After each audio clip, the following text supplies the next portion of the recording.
gözəl baxmayıb heç kim. İki gözlə məni yaxmayıb heç kim. Mən bir də o gözlərdə dirildim.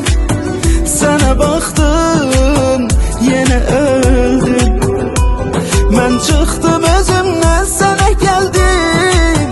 Səninlə mən elə bildim.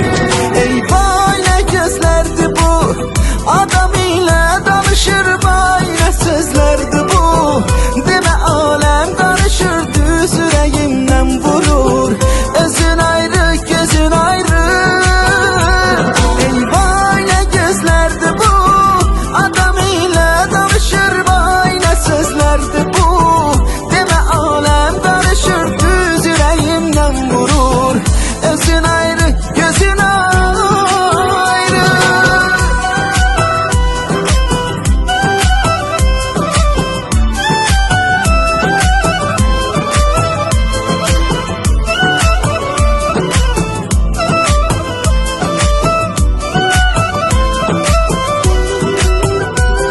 Eşqdən nə deyim ki, axı eşqin özü sənsən.